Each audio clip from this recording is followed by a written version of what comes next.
Party है Congress committee, उसके प्रवक्ता हैं डॉक्टर उमाशंकर जी। बहुत शुक्रिया आपका।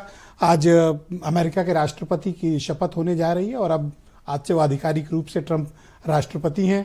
आप किस तरह की उम्मीदों का आकलन करते हैं और आप क्या महसूस करते हैं जिस तरह का आक्रामक प्रचार अभियान और चुनावी वायदे रहे हैं उसमें तमाम भारतीय हित टकरा रहे हैं? जी ब्रजेश जी, देखिए विदेश का मामला है तो निश्चित रूप से जो भारत सरकार विदेश नीति के तहत तय करती है, विपक्ष भी भारत के सरकार के साथ पहले भी खड़ी रही है और अब भी खड़ी रहेगी। लेकिन तमाम ऐसी बातें हैं जो ये सोचने को मोदी जी जो फैसला लेंगे आपको मंजूर है? बिल्कुल, मोदी जी जो विदेश नीति तय करेंगे विपक्ष उनके साथ रहेगा।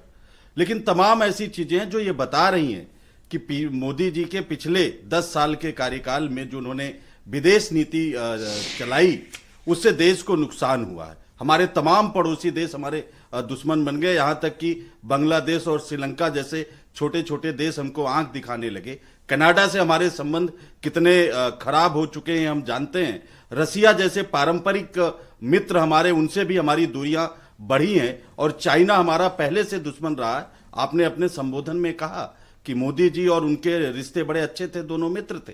लेकिन फिर ऐसा क्या हुआ कि हमारे बायोलॉजिकल प्रधानमंत्री जी को गंगा मैया ने तो बुलाया, लेकिन ट्रंप फ्रेंड डोनाल्ड ने नहीं बुलाया। तमाम देश के लोगों को बुलाया, मोदी जी को नहीं बुलाया। और मैं तो सुना विदेश मंत्री जी वहां लंबे समय से बैठे थे कि किसी तरीके से इनविटेशन मिल जाए। लेकिन अभी तो आप कह रहे थे आप भारत सरकार के साथ हैं। नहीं, और अब तो आप उनकी गरिमा पर सवाल उठा रहे हैं। नहीं, हम भारत सरकार मोदी जी को नहीं बुलाएंगे, वो इंडियन प्राइम मिनिस्टर को बुलाएंगे। इसलिए हमें गरिमा का ध्यान रखना पड़ेगा।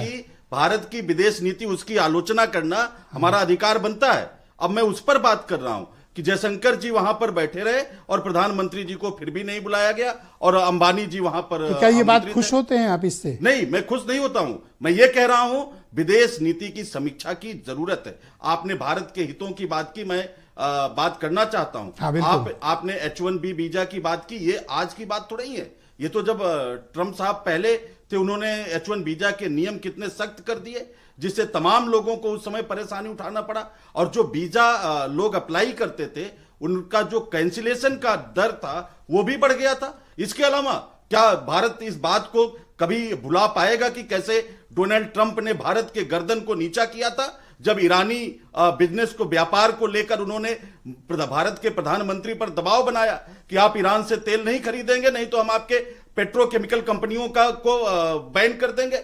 और मोदी जी झुक गए। और मोदी जी ने क्या किया था 2019 में, उनके चुनाव प्रचार में गए, हाउडी मोदी। ओके, दो आपसे प्रश्न है। एक जो अवैध रूप से अमेरिका में रह रहे हैं उनमें बड़ी संख्या इंडियंस की, और अभी ऋषिकेश जी भी इस बात का जिक्र कर रहे थे। अब उन्होंने वायदा किया है चुनाव में, और एक नहीं 50 रैली में वायदा किया है कि इन सबको हम बाहर निकालेंगे। अब भारतीय हैं ज्यादातर, दबाव आपकी पार्टी पे भी आएगा, समीर सिंह जी की पार्टी पे भी आएगा। भाई जो रह रहे हैं उनको तो रहने तो दो।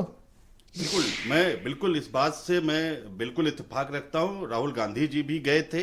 राहुल गांधी जी वहां पे रह रहे लोगों की दुर्दशा भी देख कर आए थे। फिर वो घरौंडा जो हरियाणा में पड़ता है, उनके परिवार के लोगों के साथ आकर उन्होंने वहां उनकी बात भी कराई थी और इस पर तो डंकी जैसी फिल्म भी बनी है। तो मोदी जी को अपनी विदेश नीति को समझना होगा और जो हमारे भारतीय वहां पर रह रहे हैं उनके हितों का संरक्षण करना उनकी जिम्मेदारी है। मैं दिल्ली का रुख करता हूं। संजीव श्रीवास्तव जी मेरे साथ मौजूद हैं, जाने माने एक्सपर्ट।